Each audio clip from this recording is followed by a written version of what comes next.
Here's a quick look into today's episode. We could do a whole podcast on just sharing stories about people that we know. I don't know if you know, I followed Chuck Albertson on many of his jobs. So HRC LNO, Charlie Company, 1st Ranger Battalion, 1st Sergeant, 1st Ranger Battalion, CSM, RSM, and now I'm going to do the same retirement ceremony at Myers as he did. He's been a great mentor, a great supporter, man. I can't say enough about that guy. And it kind of goes as we were in a talk before you got there is like Stephen Dobbins, who he was talking to somebody else in the talk, and he was like, "Oh, this LeClaire guy, man, he must be huge. He's like this huge dude. He just like does whatever he wants, intimidates people." I thought they were serious. I had no idea that this whole backstory thing had taken place. So when you showed up and it was you, I was like, this doesn't seem like the guy that they've all been talking about. This giant, enormous guy who kind of bosses everybody around. And I didn't realize it was this play on words thing that they had. Welcome to another episode of Teach Me to Fish, where our purpose is to help leaders better understand what drives people. In today's world, the core of recruiting and retaining talent revolves around leadership. And not just average leadership, but motivated, values-based, inspirational leadership. Our purpose is to get a little bit better every day. Progress equals small victories and stacking habits. Habits like getting up early, working your butt off, learning something new, being positive, and surrounding yourself with phenomenal people. Today's conversation is with Mike Albaugh. I first met Mike in Afghanistan on a deployment with the 1st Ranger Battalion. Mike and I served together as the command team for Charlie Company, and we later served again together in Tampa at SOCOM. I've always seen Mike as one of my go-to guys to give it to me straight and for advice throughout my career. Not only is he an amazing NCO with more experience than most and a historic career, but he's also a great friend with a vision for the future. I hope you enjoy today's conversation with Mike Albaugh. How long have you been in the Army? 28. 96. And a 96. Yes, I just went over 28 years in September.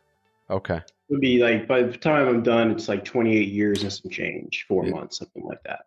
Yeah, I don't know why I thought. I knew it was like either 95, 96, something like that, because I remember you saying like you had all the same RIP instructors that I did. You had all the same, people going through RIP. You had the same process that we both went through. Well, like I usually like to get started with like, what are some of the things like when people hear Mike Albaugh, like what do you hope that people think or like comes to their mind when they hear your name? I'd like to hopefully think that people hear my name. I think I want them to, hey, he's a professional. Yeah. He's been committed to the life of the Army, to organizations, to the people who've been around him. And he's just fair, generally a fair person, easy to get along with, approachable. People feel like they can come and talk to him. People they can come talk to me. So that's kind of the things I hope that people feel when they hear my name. I can tell you, everybody, that when I speak to people, like I one of the persons I always speak to, like Rob Gowan from Mentors for Mill, I said, what do you want me to ask Mike Albaugh? He's like, oh my God, I'm jealous. He's like he's fired off like 4 or 5 different things. Whenever I bring up your name, it's almost like I get instant credibility because I served with you and because you were my first sergeant, or because, I talk to you or I get advice from you. Like, I don't think I've ever had anybody say, if you got that advice from Mike Albaugh like that, I'm not sure about that. Like that's not good advice, I'm not sure about that either. Like it's always been increased credibility, like if you were around, when you were the first sergeant and I was a commander, if I was to say I ran this by first sergeant, the plan automatically was more solid. I got a little bit more trust. If I was with you, I got a little bit more, trust. I got a little bit more. That's the feeling that I get when I hear your name or when someone says, Mike Albaugh was a part of that. That's what I think of. Yeah, no, it's very, very nice of you to say, Matt. And very nice to those people as well. I think, the credibility part, that means a lot because, as a leader, especially a senior leader, like you having credibility with your people and people around you and people you interact with and them thinking, you're a credible person, you've done well, means a lot, right? It says a lot about you. Yeah. So, yeah, I appreciate that. Yeah.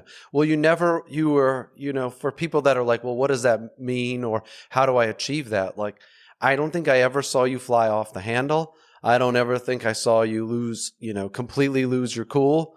Like you were calculated. You didn't take first reports and like fly off the handle, i.e. like the first day of command when we got the phone call from CID. You know, like you didn't fly off the handle. You're like, let me get a hold of Sergeant Donaldson and let's figure out if this is true or not.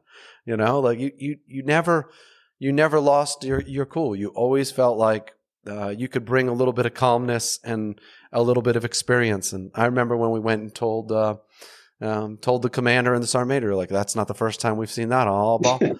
And you're like, nope, this is actually the third time, that we've seen that. So Yeah, I I think should probably give that one away. having a calm. It's just kind of my demeanor. I'm not a big, maybe when I was a younger, Ranger NCO, I probably flew off the handles and acted unprofessional and screamed a little bit. But as I got older, and more into more seasoned NCO and leader, I just realized that people don't respond to that, right? They want like a calm leader. They want to be disciplined in a calm manner. They take it a lot better. And then just having that calm demeanor, when you're talking to your formation and solving problems and being confronted with issues, puts kind of a settling feeling across the organization and across the Mm, formation. It makes them feel, okay, this is actually going to be okay. It's not as bad as we thought. The first sergeant, the sergeant major, yeah, the platoon sergeant, whatever position it was, he's not that riled up about it. Maybe it's not that big of a deal, right? And I think yeah, you be having that demeanor kind of can help set the tone and bring down the angst when there's kind of high resolution, issues that with people or subjects. yeah. I like how you said, like, I wasn't always that way. I love when somebody says, well, I haven't always been that way. Like, it took a few years of growing up to kind of to realize that, you're taught, I think, as a young Ranger, and Ranger team leader, you're taught to raise your voice, get a little bit intense, use your hands a little bit more, right, to get people's attention. But you're trying to get the attention of 18 to 20-year-olds. You're trying to get more of the compliance versus commitment. You're like, it doesn't matter what you think. This is what you need to do, and this is how you need to do it right now. No questions, right? When you're younger, and you start to modify it as you get a little bit older. Yeah, definitely, definitely modified as you get older, and you realize that again, like people don't really respond when you get into senior leader positions. Like nobody wants a screaming, yelling lunatic as their senior leader, right? I remember Yeah, as a young ranger seeing that a few times, and I would think to myself, "Is this guy okay?" Like I don't feel very good about my leadership right now that this guy is standing in front of formation screaming at people. I don't have a good feeling that he's a very good professional. And yeah. and so I kind of model myself on, yeah, when I get to that position, I'm not going to do that. I would say I learned as much from people how to be a good leader from good leaders, and then I learned some things from some bad leaders that I definitely would not do, and I kind of carried that through my career a bit. Yeah. Yeah. I think we've kind of dabbled in it, but like, the like a spoiler alert, like what are we going to that is a majority of the things that we're going to talk about. We just kind of dabbled in it right there. But what else are we're going to talk the most about, during this conversation? Some of the main themes I want to hit on today is like tell people how like the Army changed my life and the advantages of being in the Army. So I came in at 27, a little late in life. And like most enlisted, I came in with just, hey, I'll do a few years and I'll get some experience and some discipline, get some college money, get back out. And 28 years later, here I still am. And Yeah. for me, it was, the Army's has built kind of like a foundation. It definitely changed my life. It changed my mentality. It made me more disciplined, made me more committed to things. It's been a great experience for me that I look forward to sharing for a little bit. And you came in 96, so you're coming up on 28, 29 years. Yeah, so just past 28 in September, so it'll be a little over 28 now, and I'll retire out in January 31st. Where did you grow up? So I grew up in Columbia, Maryland, just outside of Baltimore, Highland actually. So right in between DC and Baltimore. I grew up there, went to a high school called Atherton High out of Columbia, Maryland. And then after high school, I kind of just bounced around from job to job. Did, Uh-huh. various mechanics and mechanic job and working on cars and bikes and trucks, and then some other type jobs. And then I went and was going to school for a bit. So I had aspirations of being a police officer, was taking some criminal justice, started taking some college. And then I just kind of had the decision almost 10 years being out of high school, like, hey, nothing is really clicking for me out here. I've always kind of thought about going in the military. Maybe it's an option I want to explore. And like I said, go in, do a few years, come back out, have some college money, and could kind of continue on the path that I was already on. And what was it like? Did you just walk in there, and how did that go? Yeah, so so I made a decision. I wanted to go in the army, and I wanted to do something that kind of was going to be a little hard, a little tough, kind of something to have some meaning to my career, some purpose. So I wanted to join the Rangers, and I knew very little bit about Rangers. Right, I knew that they were kind of like the Yeah. top tier of what the Army had. Special operations did. These are the guys that call them middle of the night, Yeah. deploy worldwide, and all. Problem was, as in 1996, there was no social media. There wasn't much Yeah. you could find about Rangers, right? So there was like some articles I found about the four Ranger students that died in Florida, drowned at Florida Phase, and a couple other little things, but there wasn't a lot. So I just cold walked into a recruiter station in Laurel, Maryland, and asked the recruiter, said, I'm interested in getting some information about the Army. He said, oh, yeah, no problem. Man, what do you want to do? And I'm like, I want to go in the Rangers. And he's like, man, that's some tough stuff. I don't know. He goes, but that's what you want to do. We'll help get you there. And I was kind of off Yeah. and moving at that point. Like, I'm sure they had like the Rangers in action videos and stuff, but it's different for you. Like, you weren't an 18, 19-year-old kid coming out of high school, right? Like, I'm sure they looked at you a little bit different, like as a grown man. Yeah, a little bit, So I got the initial, he took down my information and said, hey, I'm going to give this to my counterpart. He's going to call you the next day or so, set up a schedule, come in. We'll give you some more information. So they did that. I went in and they showed you the Rangers in action. It was on a disc, like the big disc Yeah. videos, right? That's how Yeah. long ago it was, right? They played that. I'm like, yep, that looks like I want to do. And they did treat me a little bit differently. I was a little older at the time than they're usually seeing. And I didn't know, here's the thing, man, is my grandparents were in the Navy, but they had long passed when I was a little kid. So I didn't really have much information. I didn't really talk to them much about the Navy. I didn't have anybody else in my family who was in the military. So there wasn't really anybody to talk to and get advice from, except there was one guy that I knew, and he linked me up with a National Guard buddy of his. And I talked to him on the phone. And the best advice that I got before I went in was, hey, make sure you get in your contract what you want. Don't sign anything Yeah. that isn't like, if you want to be a Ranger, you make sure you get that in your contract. Because if you don't, you're not gonna they're gonna give you something else and you'll probably never get there. So that was safe Yeah. advice. So I was from my recruiter, the understanding was I needed an option 40 Ranger contract, right? So 4 years, 17 Yeah. weeks. Everybody knows the deal who's listening, who's been through it. You go to basic, then airborne, and then RIP. And it was RIP at the time, 3 weeks of RIP, and then you go on to battalion. So that's Yeah. the contract that I shot for. They tried to do a switcheroo on me at MEPS at the last minute. They say they didn't have any. They were going to give me something else. I said, hey, I'm not. Yeah. I had the same Yeah, I'm story. not going to do Yeah. that. So I got called into the MEPS station captain, and he kind of reasoned me some riot act about that there's only a few of these contracts. Am I really going to put forth the effort and pass? And is it really going to be worth him giving me this contract? And I basically said, hey, I'm not. I'm either going to sign a Ranger contract or I'm going home. So those are the only two options. And he's like, all right, I'll give it to you. And they did. And I was kind of, again, off and running. Delayed entry program. Ended up going in until September of '96. And I think I signed in March or April. How did basic training go when you went off there? Yeah, so, at 27, it was a little bit of a culture shock. And I knew it would be. I think anybody who can survive in a week or two at 30th AG at then Fort Benning, At 27? yeah, it Yeah. can pretty much do anything.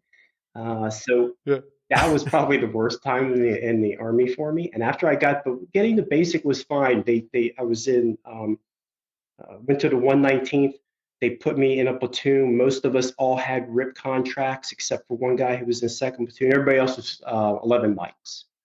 And actually, basic was okay. The drill sergeants were good. Basic is basic. There's a lot of downtime. But I think I adjusted well to it. Being that age, I was kind of committed, and I think being around other like-minded individuals like myself had RIP contracts, who had the same aspirations, Yeah. helped me kind of get through that. And a lot of them had a lot more information about the Rangers and Ranger Battalion and the Ranger Regiment than I did. So they had found more information than I did. So it was helpful there. I mean, the amount of times that me and you have spoken and talked over the years, and every time we talk, I learned something a little bit new. Like I didn't know we also had in common first of the 19th. Yeah. Like I was in Charlie Company first of the 19th, and most of the people in that were 11 Mike, and then all of the RIP kids that were going to RIP, we were all in the same platoon. Yeah. I was in BCO 119, and ironically, one of the guys that I went through all the whole pipeline, and he went out to second battalion, then came back to first battalion as an officer. Shane Greaser just left as the battalion commander out at 119. So he Oh my the goodness. basic training, went through basic training there, and then came back as the battalion commander. Oh, yeah. We think these like stories are like one of a kind, that they never happened before ever. Like coming back to be the commander of Charlie Company, after being an E1 in that company. Well, Chris Hallows did very similar. Like he was in BCO growing up, and then he was the commander of BCO. Yep. Good stories right there. So you go to basic training. Tell us a little bit about, airborne school and RIP. Again, 27 years old, you make it through basic training, but now those couple weeks. Yeah, so airborne school, make it through that. Airborne school kind of, it was what it was. It was in pretty good shape because we were all working out on the weekends and whenever we could, because airborne school, as wasn't going to get you in shape for RIP, right? So that PT there was not. So we were doing extra PT and stuff. And I think my story is kind of like just about everybody else's. When you graduate airborne school, they push all the rippies off to the side and they say, stand over here and wait with your bag and baggage. The Rangers will be down to get you. And that's like one of the scariest moments of your life, right? Because like it's about to happen, right? All this has led up to this point where you're about to be introduced to the Rangers and be pulled into that life. So sure enough, they come down there and they get us. And it's in January, end of January, first week of February of 97. So kind of cold out, but not too cold to Benning. And, the same drill that everybody else talks about. Throw your bags on the truck, they put you in formation, and they run you up to the RIP barracks. So we run up Way Street past Dentec, and then we turn right into, which now I think it's a big parking lot and a big overhang. They built that up, but at the time it was just a grassy area right there before, kind of in front of the barracks. They march us around a couple minutes, and then they stop and they say, "Who wants to quit?" Like 6 hands go up. Already. Yeah. And they're like, "Why do you want to quit?" And you're like, "I don't think it's for me, Sergeant." He goes, "But you haven't done anything. You don't know." And so they pulled those 6 out, and then they processed the rest of us. And I think we had about a 2-week holdover period because there was a class in session and it was a week break. I think they were on their second. It was a small class, really small. I think only 12 people graduated that class in front of us. So we were all the January class. Yeah, January class, right? So it was a very small class. So we were all on holdovers, and then we started, and I think it was around 60 of us or so that started, maybe 80, somewhere around there. We started a couple weeks later. When I was going through this, I was 18 years old. And so I didn't know what I had gotten myself into. I was too young. I was so young that I didn't have a bunch of other life experiences. So when they would say things to us, I just believed them. Like I wasn't about to take any chances. I was more afraid of what was going to happen if I didn't do what they said, with the threats and stuff that they would make about leaving us outside until we freeze to death. But you had been around for a little bit. You were a little bit older, and I said some of the people that were a little bit older, I think, had a harder time because they're not actually going to leave us outside until we freeze to death. They're not actually going to do they're not actually going to, smoke us outside until we die. But I wasn't about to take that chance. You were a little bit older. You were more mature. You're like, come on, man. Like that's not real. What was it like when you're standing next to 18, 19-year-olds like me who are scared shitless, who don't know what they're doing, who don't know what they got themselves into, and you're a little bit older and you're looking at them like you're looking at the RIP instructors because you're 3 or 4 years older than them. And you're like, hey, come on, man. Does it really need to be like this? What was going through your head? Yeah, I think for me at the time, I definitely believe like, okay, they're probably not going to leave us out here all night long to freeze to death or whatever the horrible cases you thought may come. But there was a little bit of it was like they may leave us out here. You never know, right? Like it's this is supposed to be one of the hardest things you'll do in the military to get into the Ranger Regiment. I thought that I had a pretty good cohort of guys, right? So Bob Wilson was about my age. He's still in actually as an officer. So he was another older guy, and then there was another one who was about 24. The rest were kind of younger, like Deshane Mm-hmm. and Sullivan, and a few of them were younger, and Mark Holden. But they were all pretty, I thought, pretty mature, right? So I think Yeah. what you see is you're going into the Rangers. If you're going to kind of take that leap of faith, most of those guys generally are, kind of know what they're getting themselves into for the most part. And the ones who don't know what they kind of weed themselves out pretty quickly. But my mentality going in though, Matt, was like, I'm not going to quit. So they can, if they fail me because I fall out of something or I don't make a standard or whatever, and they tell me I'm not fit to be in the Rangers, then so be it, right? I tried my Yeah. best, but I wasn't quitting, right? So they were going to throw me out of the course, fail me, disqualify me, whatever. But my mentality was I was going to pass the course, the best, I was going to pass the course without quitting. And my cohort that we had come through kind of basic together, and then we met a few others in airborne and kind of formed a cohort, all felt the same way. So Mm-hmm. that was it was Yeah. kind of you had that strength in numbers thing. Yeah. What was your fitness like? Were you at the top echelon, top 5% physically? Were you slightly above average? Were you in the middle of the road, I was from a probably PT test, foot march, all that Yeah, I was stuff? probably above average kind of for my age. I was, I couldn't run 11s and 12s. I was the low 13s guy at the time. I could run Mm-hmm. the 5 miler pretty well. I was in pretty good shape. I was one of the road guards at RIP actually.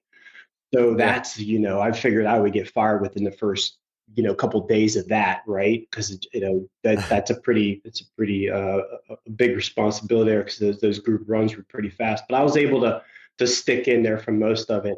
So my fitness was pretty decent at the time. I thought Basic had done a pretty good job building us up. We had worked hard through airborne prep, and then prior to getting into RIP, we had a couple of weeks. So I felt pretty good. So you make it through RIP, and then you go straight to you go to battalion. Talk about those 3 to 5 years right there, because in those 3 to 5 years of showing up and some of the first experiences, there was some things that you saw that kind of made you say, I'm going to do this for a little bit longer. I'm going to stay a little bit longer. What was some of those things that you first started to interact with, or people that you started to interact with that said, I might do this a little bit longer than my initial enlistment? So they kind of split all of us up as coming out of RIP. So part of us we all kind of split and went to the different battalions. I went to 3rd Ranger Battalion, Charlie Company, 2nd Platoon. Me and one of the other, it was 4 of us who went to Charlie Company from my cohort that we kind of had gone through all of it together.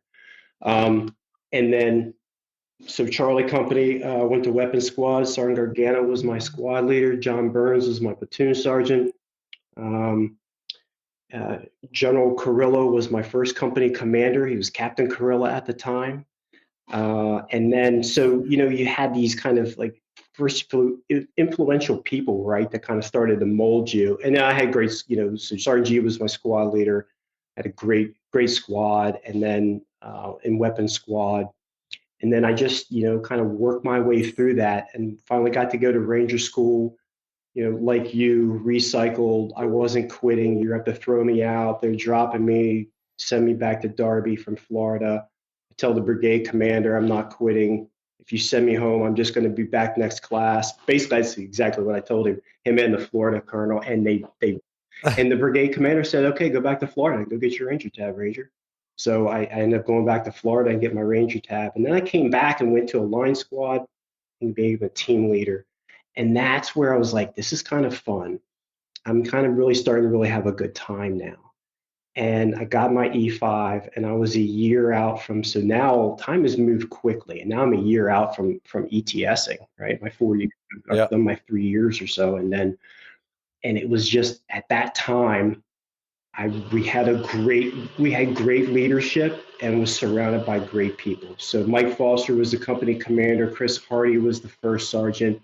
Jesse Ander was the platoon sergeant. Jack Seneff was the XO. I had a cohort of, Chad Carpenter was my squad leader, and you're surrounded by all these other great people. I was like, I'm not ready to get out yet. I want to be a squad leader. I was re-enlist for 3 more years, which added 2 really to my contract. Squad leader, go to a couple schools. I'll see how this Army thing plays out, but I'm not really ready to leave my friends and kind of leave what's going on here. And that's how I initially stayed. Chad Carpenter was in in basic training. Of course it was. Yes. He went to, he was one of the guys that went to 3rd Battalion and I went to 1st Battalion. Yep. We were in the same, we went to RIP together, and he was the one that was like, we were all trying to catch up to, because he was a lot better than I was. Very, very physically fit, Chad was. He was my squad leader. And then he ended up actually becoming a warrant officer, just retired a few years back. I remember seeing him years later as a pilot. Yep. I saw him I think it was in Baghdad. I was a lieutenant and he was a warrant officer. I said, look at us now. Unbelievable. So those are some of the folks you re-enlisted, and then what? You just said, I'm going to keep doing this. Yeah, and then how did that go? Squad leader, platoon sergeant stuff. Squad leader was great. And then I kind of started having aspirations to go in the selection. So I did that. And it didn't, for a couple of different reasons, it didn't work out, right? But sometimes, the kind of the quote that I've seen going around is, hey, sometimes things that don't work out actually work out. And I think that's been kind of a mantra of my life in a lot of different phases of my life. Like, hey, something that you really wanted to work out didn't work out, but it turns out it did work out, right? So yeah, God's got a plan for all of us. He does, and it didn't work out with selection. And I came back, and this was right after the invasion. We were coming up on the first year of being in Iraq. So it was 02, 03, end of 03. And they were going to pick a company to go to Iraq. I went back to Charlie. It was in Charlie Company. It was an E6 promotable. And First Sergeant Nick Bielik at the time said, hey, there was a shortage of PLs. And he said, hey, go over their XOs. The 2nd Platoon PL is going to get pulled over to be the XO for ACO. They don't have another PL. So James Anderson, who was the platoon sergeant of 2nd Platoon, I'd gone to 3rd Platoon as a squad leader. He's going to move up and be the PL, and you're going to go over and be the platoon sergeant. And we're going to go to Iraq in January. And that was, so I did that deployment there, and we were in Ramadi after leaving BIOP, and it was a great time. And I knew all those guys in 2nd Platoon. That's where I grew up. Again, it was kind of one of those. I was surrounded by great people, great experience. I was like, and I was thinking really hard of trying to get back to selection. And I came back and I said, I want to be a Ranger platoon sergeant. Like, I had a lot of fun. I want to be a Ranger platoon sergeant. And I just kind of pushed off the selection thing. And I just kind of made the decision the Ranger Regiment is kind of where I want to stay and what I want to do for my career, and I'm going to move forward with that. So where did you get to be a platoon sergeant? So ironically, so I started off in 2 Charlie, went back there as the interim platoon sergeant, came back from Iraq. I went to staff for almost a year, for about 9 months. And then we came back from another deployment where I was on staff, and I went back to 2 Charlie, 3rd Battalion, to be the platoon sergeant. So, Okay. so then I spent 2 years doing that. So for the first 10 years of my Army career, I was in 3rd Ranger Battalion, and 8 years of it was in 2 Charlie. So yeah, Wow. I was very fortunate to, to be in that company, to be in that company and to be in that platoon. And I mean, you're surrounded by, a lot of great, leaders who eventually move forward too. Brian Strait was there, Kurt Donaldson, Adam Nash, just a whole Tim Shrewsbury. I mean, there was a whole host, Joe Wood, a whole host of people, that continued on with their career and did great things. And again, surrounded by great people doing great things, and just, it was a good time in my life. Yeah, there's so many times that I've talked to people and people come from, they say there's so many great people that came out of that same little small group, different units. But I've heard it from the Rangers, I've heard it from the 82nd, the 101st. They get a great command team, they get a great sergeant major, first sergeant, but they start to breed this group, and there was a lot of people that came out of those couple of years in 3rd Ranger Battalion that some of them are still serving, out there right now. Yeah. How did it go down where you moved from 3rd Battalion over to 1st Battalion? When I met you, you came over there as a master sergeant. Yeah, so I left. So at the end of my platoon sergeant time, the dreaded, you're going to go to staff, at that time. So now I kind of had aspirations to being a first sergeant, right? So Ed Seeley was my first sergeant at the time. Great. Ed took good care of us. A lot of people know Ed Seeley. He kind of lobbied for me to go over to staff and eventually be a first sergeant. So as I was thinking of doing that, then came up the HRC LNO for the Ranger Regiment in the Army's HRC, which at the time was in Alexandria. It was right before it moved to Kentucky. So I had been kind of thinking about that job because it put me kind of closer to my family for a couple of years. It gave me a little bit of a break. Mm-hmm. And I knew a few people who'd been in that job. So I knew Chuck Albertson had done the job. I knew Rob Nichols had done the job, who's HEC first sergeant at the time we deployed with. I was good friends with Rob, became good friends with Rob. And Rick Merritt, who was the CSM, the 3rd Battalion at the time, was like, hey, one of you platoon sergeants is going to take the HRC job, right? Like I have to fill that. It's our turn to fill it. So either one of you can volunteer, or I'm gonna pick somebody. And I was like, so I went home, we talked about it, my family, and I said I would do it. So I went up there for 2 years and was coming back to 3rd Battalion when another this kind of change in life thing happened, where something happened career-wise. Who was going to be the ops sergeant major at 1st Ranger Battalion, and Sergeant Major Hari, who was RSM at the time, said, hey, I'd like you to come to 1st Battalion and take over ops for a while so we can get somebody there. I think I can make you a first sergeant there faster than you going back to 3rd Battalion. I've been pretty, I think the world of him. I think Chris Hardy's probably one of, kind of one of those people that you see that you kind of aspire to be. And he asks, so when somebody like that asks you to do something, you just kind of like, okay, I guess I'm doing that, right? And that's how that happened, Matt. I ended up changing my orders, and I went to 1st Ranger Battalion and took over as the ops. And I was only there a few weeks, and we deployed, and then that's where I met you as you came into Salerno, where me and Todd Brown were down there in Salerno, and that was fall of 09. Fall of 09. I remember the first time I ever met you was I walked into the talk in Salerno, and I got there, and you're standing there. You're probably 3 inches taller than me, but you looked at me and you had this weird look on your face. And then I said and you said, you're Matt LeClaire? And I was like, yeah. And he was like, I just envision you to be 6'8", 225 pounds, like this person. You're the person that said, I got to get my family moved in. I'll be there when I get there. Because the story is that I had just gone through RASP 2 as a captain, and Major Brown at the time, he said, "Hey, we're going to make you the S4, and we want you to come forward to Afghanistan on the deployment with us." And I was like, "Yes, sir. I just got to move my family from Fort Bragg down to Savannah, Georgia. You know, they're up there." And he's like, "Well, maybe you could consider like leaving them up at Fort Bragg, and then you could move them down after the deployment." And my gut just turned sideways. I was like, I cannot leave Christy and my 4 kids up at Fort Bragg. I got to get this move done, get them settled into Savannah. That's where my support network is down there in Savannah for this deployment. And he supported. He was like, "Yeah, that sounds good. That you can come over on the rotator." But you know how stories go. I think the story is like, "I'll show up when I'm comfortable." And you were like, "You're the guy that said that this is how it would go." And that was our first and it interaction. kind of goes as we were in a talk before you got there is like Stephen Dobbins, who you would replace, who was the S4 at the time, who would eventually be the Charlie Company first sergeant, commander you would replace. Yeah. He was talking to somebody else in the talk, and he was like, "Oh, this Leclerc guy, man, he must be huge.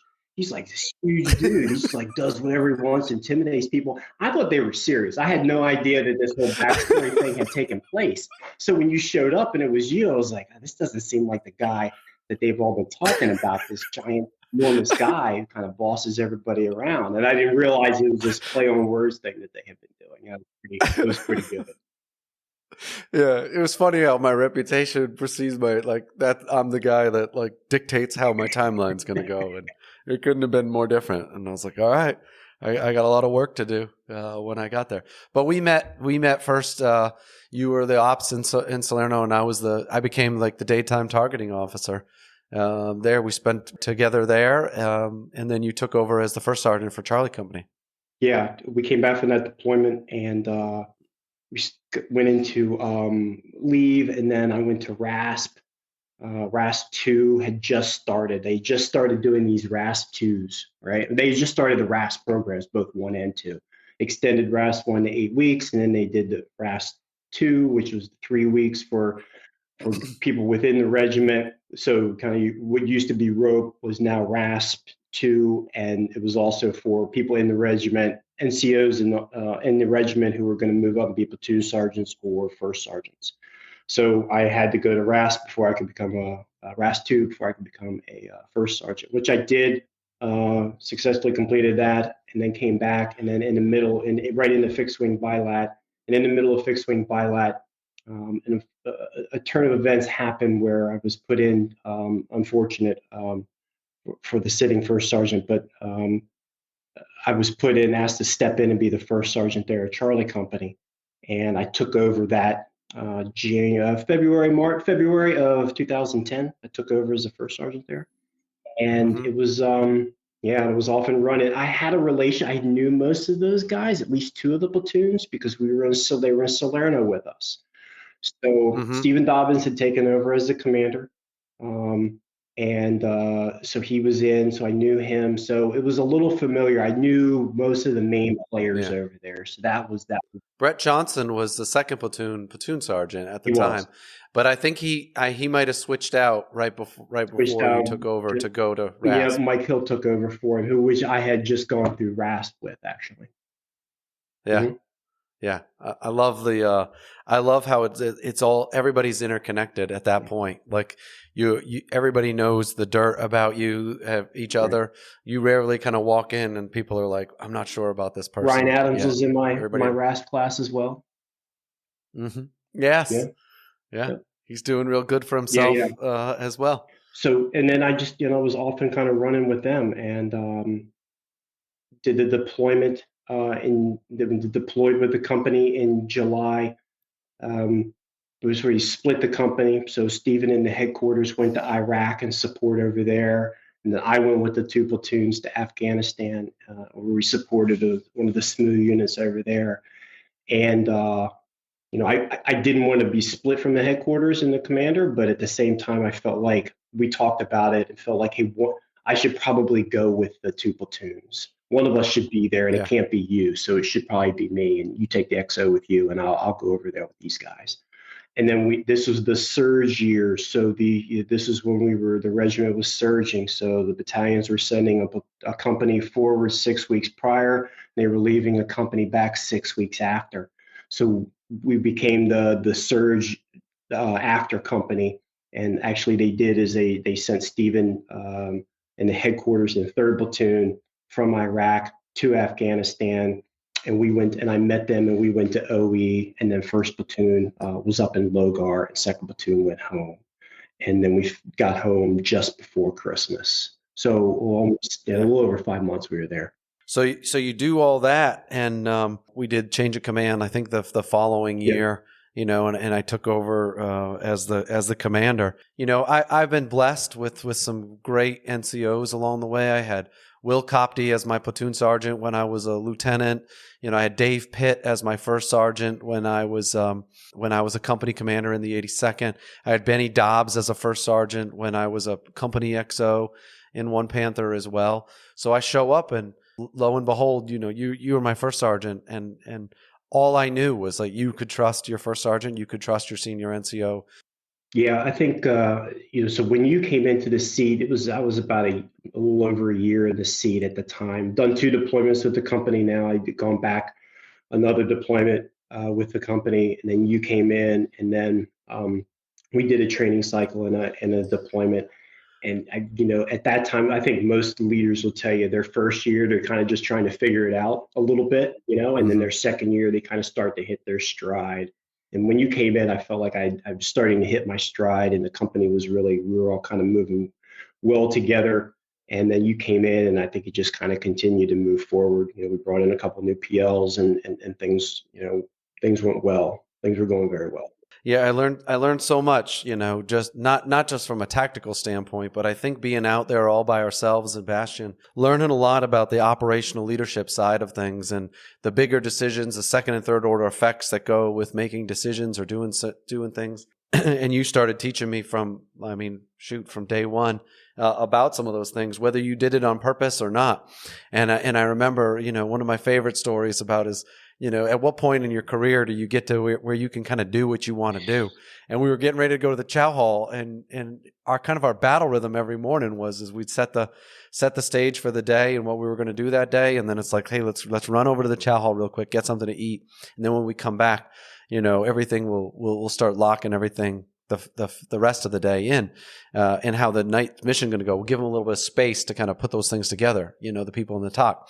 And you were like, hey, are you going to wear that uniform? And I had like the cry uniform on. And I was like, yeah, like I've been wearing this uniform to the chow hall every day. We've been here for a month now. You said, you can't wear that uniform to the chow hall. I was like, what do you mean I can't wear this uniform? You're like, yeah, you got to wear one with like your name tape and your rank and like this. And I was like, Mike, like at what point can I do what I want to do? And you said, never. Like, you're never going to get to the point where you can just do what you want to do. Like, you got to go change uniforms and put the right uniform on. And so I went begrudgingly. I went back to my, hooch and changed into a standard like OCP uniform, and off we go to chow. But I remember that, like, still to this day, never. Like, you're never going to get to the point where you can just do whatever you want. Yeah, you're in the Army. There's rules and standards and all that kind of stuff, and it applies, even to the highest people. So. I remember that story. It was a good for sure. Yeah.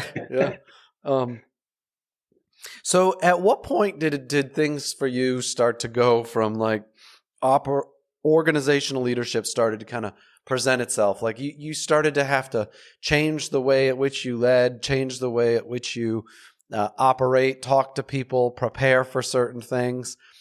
When did you start to notice that was changing for you? It was definitely when I went into my first E9 CSM position. So you speed through the story real quick. We finished my rotation with you. I went up to ops, did an ops sergeant major pool for a training cycle and deployment to let Adam. So because Adam Nash was ahead of me the year before for sergeant major, so he was going to be the ops.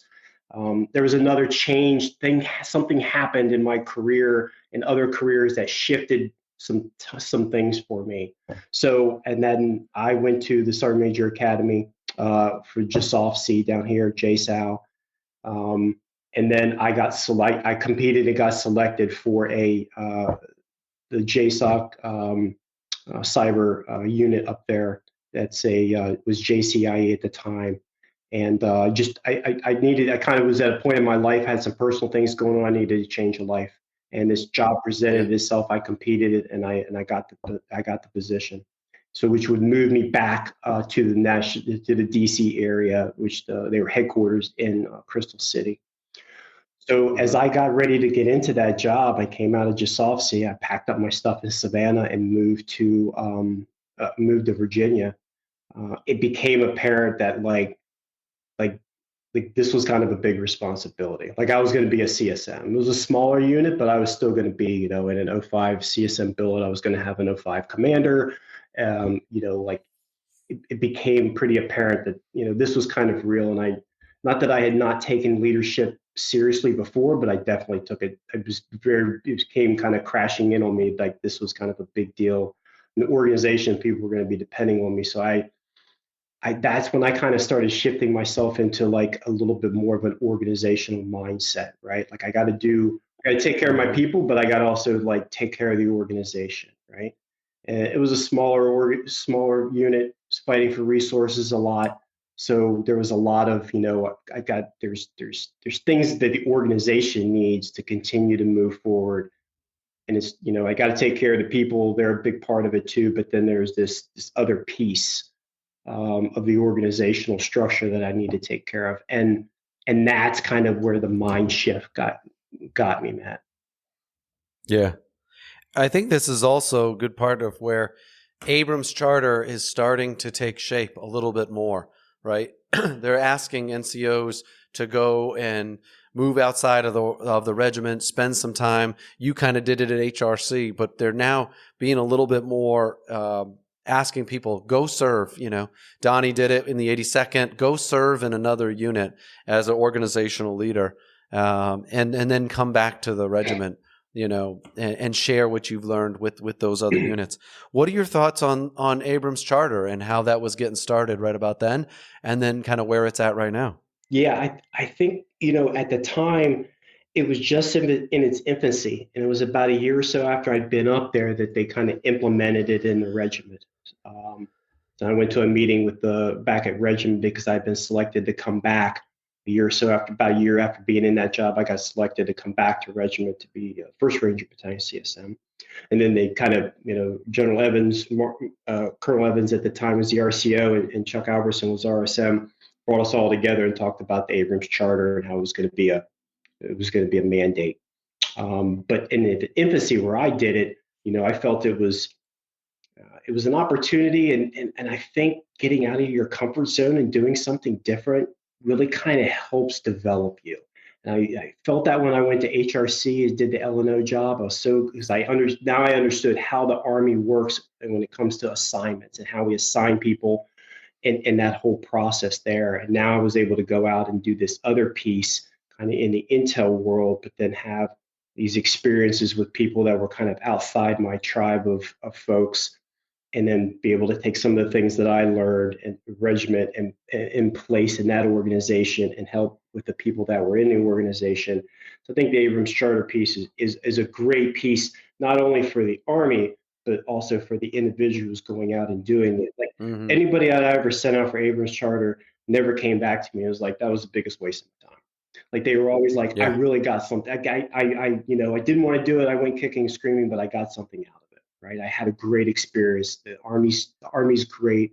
Was able to impact so much out there and do so much so good. I think the Abrams Charter's been a great thing. Yeah. And I think we could use more of it. I think every time, I see somebody come out to a unit, an NCO for that matter, it happens a lot with the officers, but for the NCOs, like if they get a platoon sergeant that comes out to their unit and then becomes one of their first sergeants, those soldiers look up to that person. It's unbelievable the amount of impact that those senior NCOs have on a regular Army unit. That inspires people to want to be like them, to do other schools like them, to want to perform like them, to want to act like them.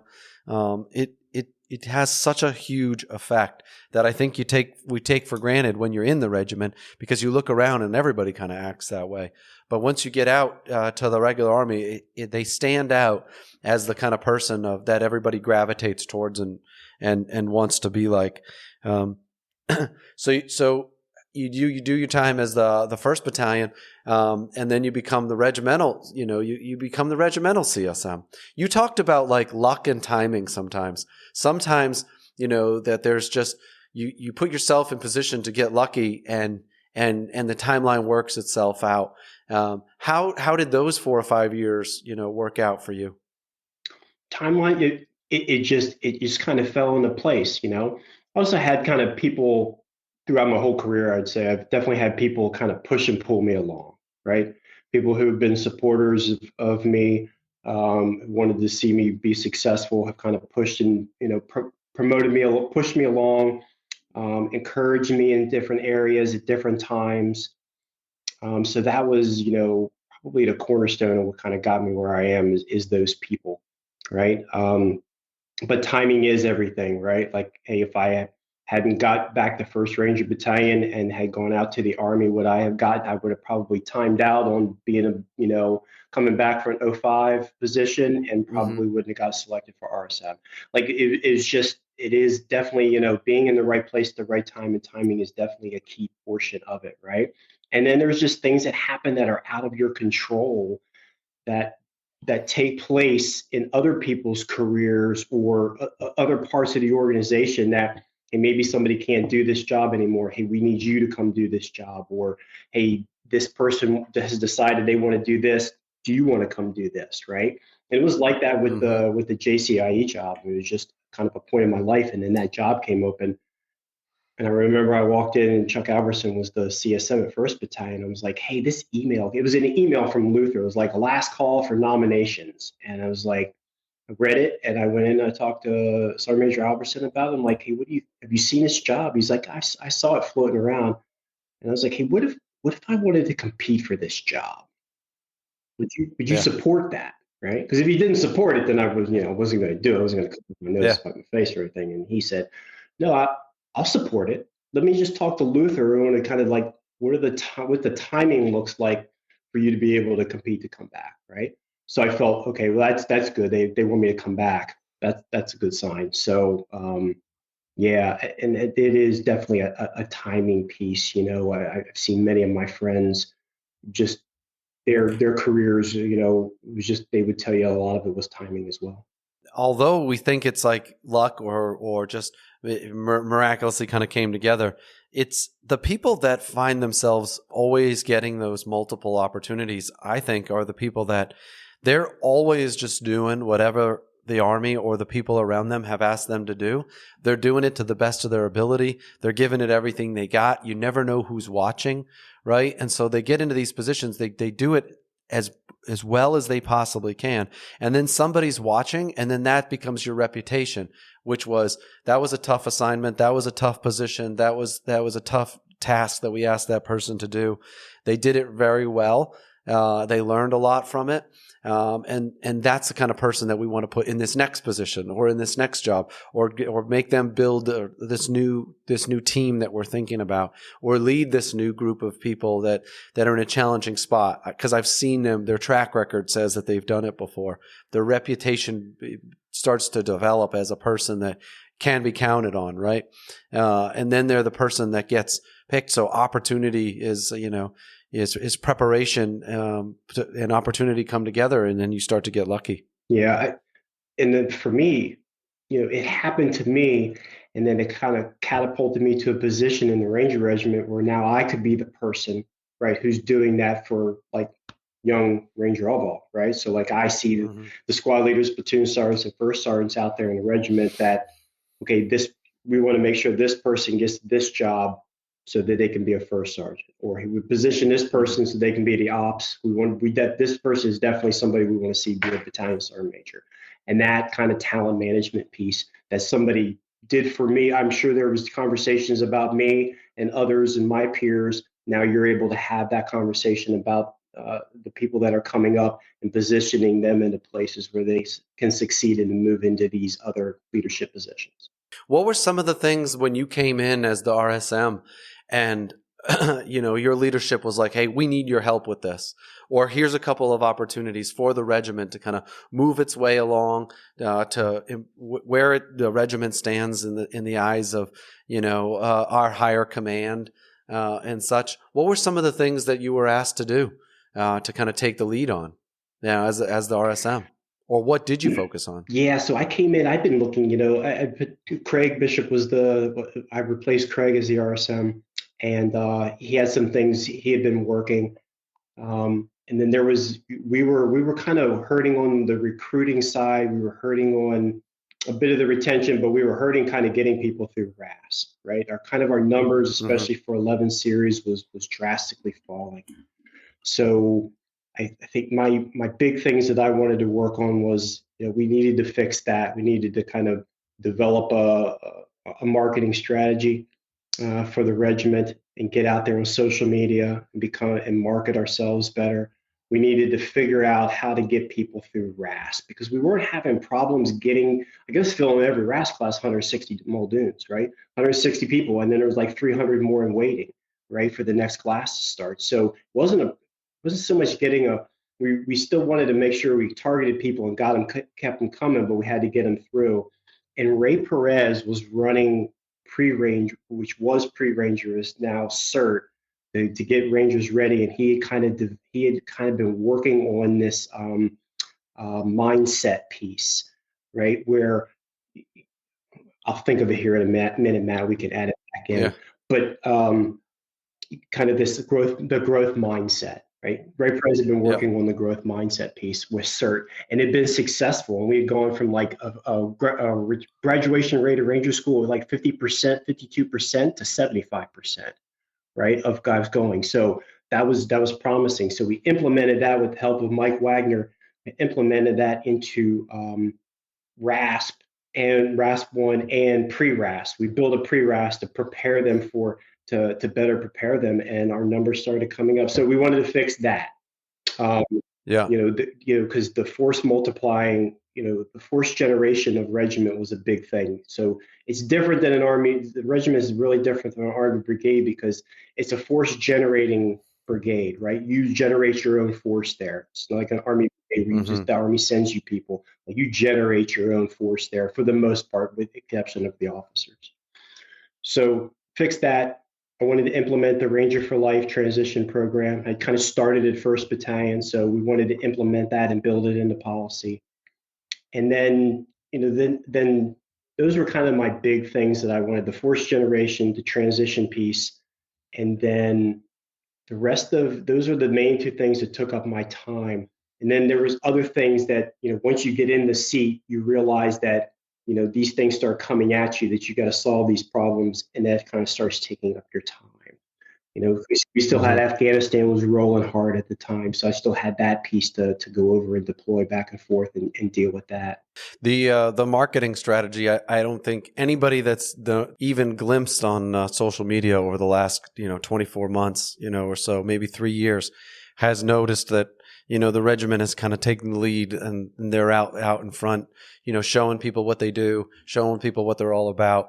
People can find out what they're about to get themselves into a lot different than when me and you joined, that they can see what it's all about and they can be a part of it.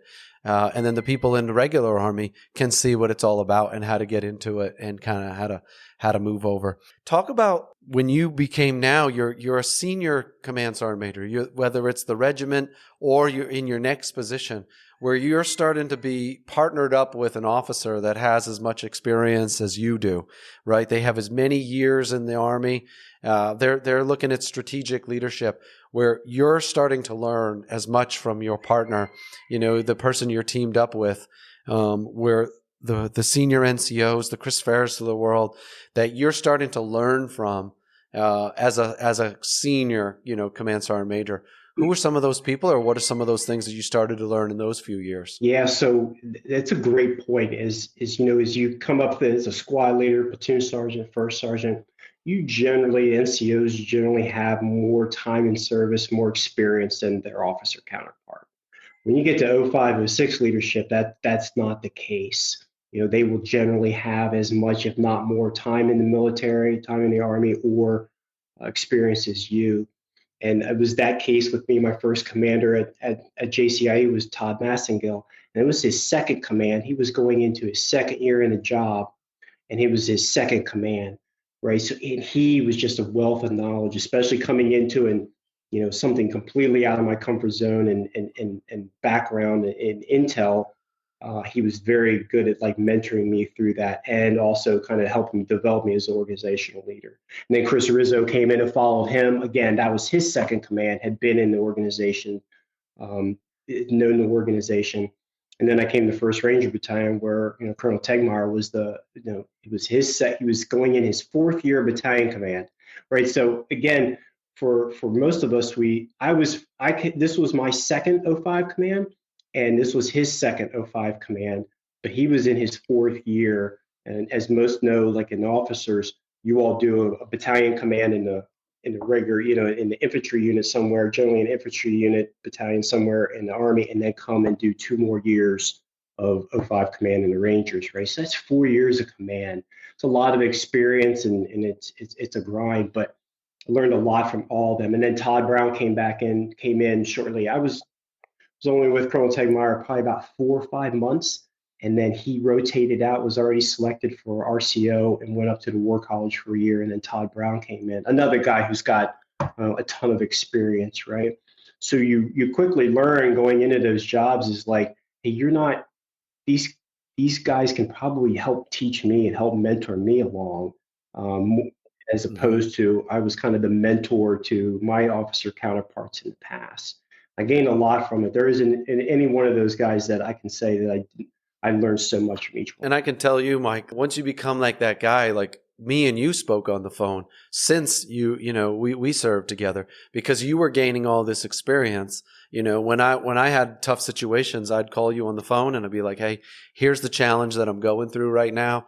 How do you think how would you approach it? How should I approach it going forward?" And so you become that, whether it's a coach or a teammate, an advisor, mentor, but a friend, that you become to some of these senior leaders, that it doesn't go away just when you rotate from one position to the next. So I appreciate that selfishly on my own behalf, but all the people that you've influenced along the way, I want to say thanks for all that. So the next thing is like, what are you preparing for now? Like I know like you're getting towards the tail end and you're starting to prepare from a college standpoint. What are you working on right now as you get ready to wind things down? Yeah, so about a year or so ago, I made the decision. Hey, this is going to be it. I was gonna wind down here in Tampa, settle here in Tampa for a while, and decided that I wanted to. So I was finishing my bachelor's in business and management. I've been trying to get my degree done, but with all these operational type jobs, it was just tough to do, right? And so down here, I was able to take the time, do this job as a JSAL CSM, and work on my school. So I finished my bachelor's in management at Excelsior in June, because I have aspirations of doing something, in private industry, business wise. And somewhere in the last fall, it was brought up to me about from Katie, who works the education counselor here at JSAL, brought up the MBA executive MBA program and at USF. And I kind of thought as if I've ever thought of that. And I was like, I'm just trying to get through my bachelor's. Like if I can just get this Yeah. thing done, I'm kind of done with Yeah. school. But then I started thinking about it a little bit more, and I went and talked to some people, and then I went and saw the program and talked to the program managers, and it kind of fit right what I wanted to do. So I'm actually about to finish up my first semester in next weekend, and then I'm going to do that. It's a 26-month, 2-year program, so it'll finish spring of next year of 26 actually.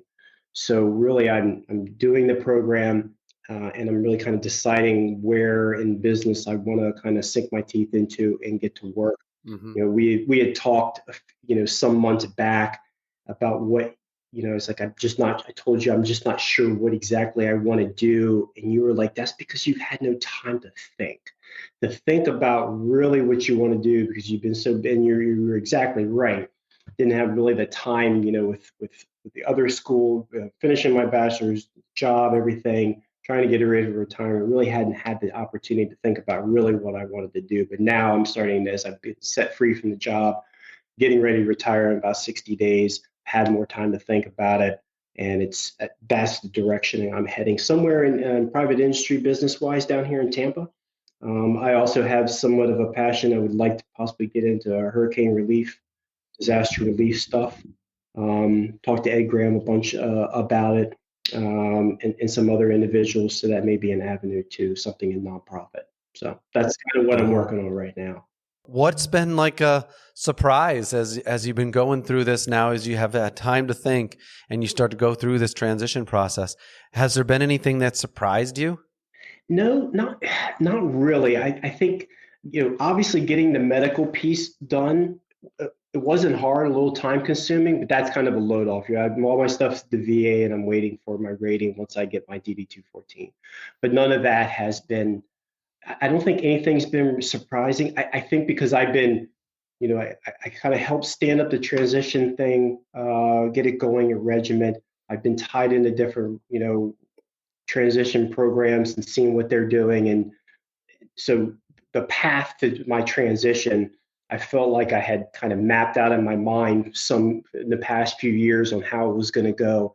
So not a lot has surprised me. Yeah. It's been relatively not easy, but not as hard as I thought it was going to be. And so there's plenty of resources out there for people to tap into as they start their process for Oh my themselves. goodness, there's so many resources out there. I mean, there's Are there too just many? uh, it's a crowded space. I don't want to say too many, but there is a crowded space. You have tons of, and they're all great people, great organizations doing great things, right? It could be a little overwhelming if you really get on there and start looking at like all the transition programs and Mm-hmm. stuff that are out there. I think you just have to pick what fits best for you. Right. Yeah. I picked the STAR program down here in Tampa because it's a local business transition program where you have the business leaders from here and they help out SOF coming out of SOCOM and SOCCENT and some of and CENTCOM even. If you're going to stay here in Tampa, find something which kind of fits me, right? Because I'm going to stay here. So, but Yeah. there's a ton of others that are out there that are helping people.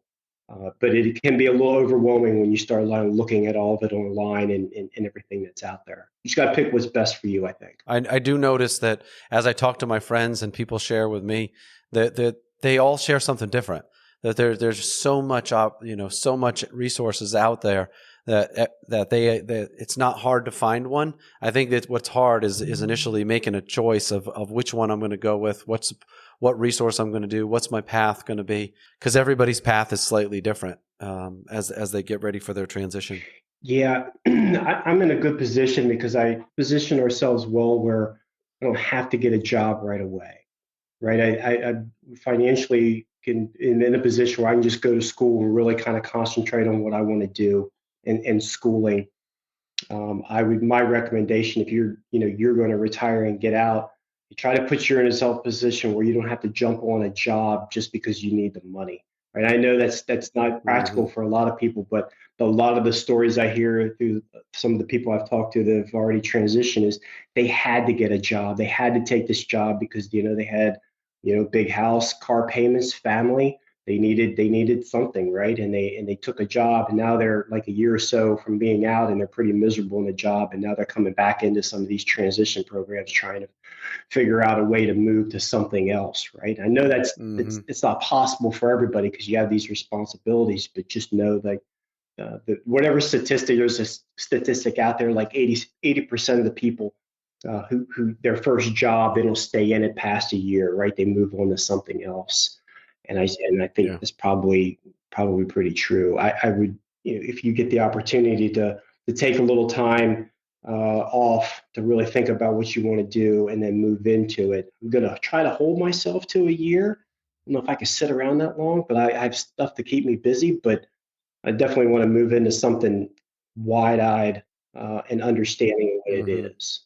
And I realize that the population we're speaking to of the people that are getting ready to retire is small, very, very, very small population of our army, and a very small portion of the people that end up signing up for the army end up going all the way to retirement. So the advice is super helpful for them, but the area where I kind of want to land the plane on is you've now got all this experience. You've now you've thought about the Army. You've been a part of the Army. You've watched it develop, and you have a sense of where it's going, right? You have a sense of where we're going. I'd like to talk about like 4 different kind of groups of people and what advice you have for those people. And those people are the young folks that are either just coming into the Army or the people that are considering, coming into the Army. What's your advice or things that those people should be thinking about right about now? So my advice for those would be, Rob Shaw talked about it, and as an E5 that he was talking about reenlisting, and the kid said, "Hey, I've kind of set a foundation for myself. I've got my bachelor's, got it for free through tuition assistance. I've set myself and my family up to move into citizenship. That's what the Army has done for me. I've kind of done what I wanted to do." And I Mm-hmm. think that was such a great, powerful kind of story there, because that's what the Army can do. It can kind of give you this foundation of discipline and commitment and purpose. And you meet great people, you have these great experiences, and you don't have to stay 28 years. There's no way, Mm-hmm. 28 years ago, there's no way I would said I'll definitely be doing Matt LeClaire's podcast still in the Army at 28 years. There's no way I would ever Yeah. thought that, right? But things happen and you end up meeting great people and assigned to great units and you stay. The Army is what you put into it, I think. As hard as you want to work in the Army, you're going to get that much out of it. Put some effort into it and you'll be rewarded in the end. I think a lot of times we try to use the same advice for people like to do 20 years or to do 28 years, like you said. We all advice is towards people staying for the long term, but not everybody needs to stay for the long term. Not everybody signed up for that. They came to do the 3 to 4 years, change the socioeconomical status of their family or themselves, or to gain citizenship if they're from another country to become a U.S. citizen. And that changes their family's life forever, whether it's a young NCO or an officer. Any different advice for the officers? I tried to spend a little time with the junior officers when I was down at First Battalion, and I always kind of took pride in kind of like helping mentor kind of the junior officer corps, because they're like the future. And I would tell people, hey, some of our JSOFC students, like, hey, invest in junior officers, right? Because if you have a kid that's going in the Army and they show up at their first company and their company commander sucks, like you could probably prevent that by mentoring some of the junior officers. Mm-hmm. Yeah. My advice for the junior officers is like, again, like, hey, put some hard work into it. Like, you're going to probably experience, hopefully not, but you may experience some bad leadership in your your first couple years in the Army. Don't let that deter you. Bad leaders come and they go. It's unfortunate that you may see one or be under one, but they will leave and somebody better will come in, and it can change kind of your perspective. Don't let one or two bad leaders change your mind about the Army. There's great leaders out there, and I think the Army's done a pretty good job in trying to clean that up, with the C caps and the B caps and that whole piece there in the assessment, trying to put the right people in. So don't let that sway you. And again, it'll give you a great foundation. You don't have to stay and be an O6 colonel, right? Maybe you want to get out after your 4 or 6 years and do company command or just prior, and then get out. Mm-hmm. And you're going to take some great experience with you. You're going to have your degree, and you're going to do well in civilian life. The next one is the senior NCOs, the people that have chosen to stay. Like these people are first sergeants becoming sergeant majors and sergeant majors becoming command sergeant majors. What's your advice to those people who as they continue with their service? I think work hard, continue to work hard. Opportunities to fill great positions are going to come your way. And even if it's something Mm-hmm. that you may not have initially wanted, make the best of it, because it'll be a great experience. Um, Yeah. it'll be something that, you know what, isn't exactly the job I wanted, but man, I've I've had a great experience. I've made an impact. I've changed the organization for the better. I've helped people succeed. Know that you're going to have to make that organizational leadership change, mindset change. And eventually you'll have to start thinking a little bit strategically as you move into these nominative positions and start working for general officers. You're going to have to start thinking a little bit more at the strategic level. So know that that's coming as Yeah. well. Yeah. What I like about it is as you become those sergeant majors and people go off to the academy and then they go off to their units, so few people end up getting the exact assignment that they Yeah. want, or the exact type of organization that they want.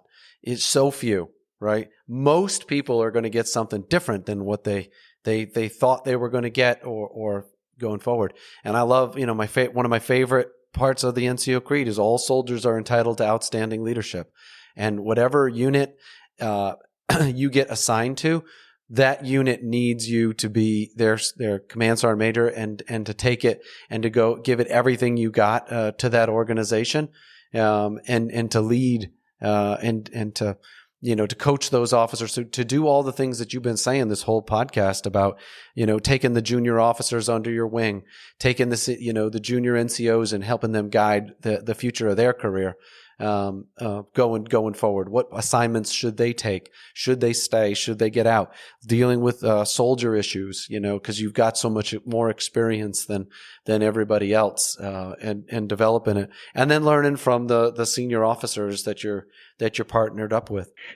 Don't ever underestimate the impact that you're having on people, right? I was told that a couple different times in my career is like, don't ever underestimate. Like you may think that you're not having an impact on people, but like you really are, especially in these senior leader jobs. Like so many people are looking at you and how you're operating and the things that you're doing and you're saying.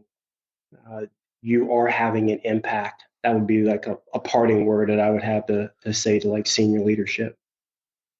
Yeah. Yeah. And what about advice for somebody like me, a senior officer that's continuing to serve, that's in positions of influence, in a time where we don't have a big war right now, where we're kind of coming out of this recruiting and retention challenge. We think we are, but we've got to sustain it for the next few years. Cause it's not just 1 or 2 years. It's like we need a decade's worth of good leadership, sustained growth, so sustained recruiting and retention positivity going forward. What advice do you have for those of us continuing to serve? Really kind of continue to do what you're doing. Like provide good leadership, take care of your people, keep them focused on, readiness, right? So just because we're not in a war right now doesn't mean that we're not going to be in one in a couple of days from now. Like it's the world is, as you see in the news, like there's a lot of stuff going on out there. At any time we could be drug into something that we're not prepared for, right? None of us were expecting 9/11. Absolutely. They Right. changed all of our lives for 20 plus years, right? And Mm-hmm. still having an impact. So keeping the readiness of your formations and keeping them focused on that, and it's hard to know. So we both lived a time where there was no war. Then there was war. Now there's no war, right? And I think for you senior leaders that are still left that remember before 9/11, hey, go back to the things that you were doing back then and the kind of the readiness things that you were doing in the conversations that you remember from your leadership talking about like being prepared, and you kind of have to implement that going forward. I appreciate the opportunity, Matt. I mean, I've listened to the many of your podcasts, many of the people you've had on there, all great. There isn't one that I didn't listen to that was like, oh, that's great advice or that's great perspective, right? And Yeah. hopefully, I was able to share a couple things with a couple people that they took away from here. I appreciate our friendship through the years. I appreciate you inviting me and asking me to come on the podcast. I've never done one of these, so we'll see how it Yeah. goes. But it's been a great opportunity. I've always been a big fan of you, your family. You've got a great family. Like a third of them are in the military right now, and I wish them all the best. I wish you and your family the best, and whatever comes up for you guys next. Another great Yeah. assignment. For those in the podcast who don't know, like Matt LeClaire probably had the best assignments of any officer in the military. You've had all these great assignments in great locations, and you've been very blessed as well, right? And your experiences and stuff. I think what you're doing with these podcasts is great, sharing people's leadership styles and their perspectives on things. It's, we didn't have this when we were growing up, right? You just kind of had to take it at face value from your present leaders, which was fine. But now with podcasts and social media stuff, you get different perspectives and you get a lot of good advice. That's why I wanted to get you on here. I wanted you to share some of your thoughts. Like, these are the things that you've been coaching so many phenomenal officers and leaders and NCOs through their career. And, and I wanted to share your thoughts with those people, the things that you've taught me and the people, and share it with as many people as we possibly can. So I thank you for, one, your service over all these years, but even though you might get out, you're still going to be a phone call away, text message away from answering a few questions from me. That's for sure. Absolutely. Glad to do it anytime, buddy. Thanks for listening today. I hope we sparked some thoughts about the people that have inspired you to be who you are today. I hope you share some of your thoughts, and better yet, demonstrate them for the people in your life. Our pursuit is to get a little bit better every day. Progress equals small victories stacked on top of each other, building like compound interest. Keep stacking these positive habits. Habits like getting up early, working your butt off, learning something new, being positive, and surrounding yourself with phenomenal people. Please share your comments at the links in the show notes and DM us at Teach Me to Fish podcast on Instagram or Facebook. Looking forward to our next conversation.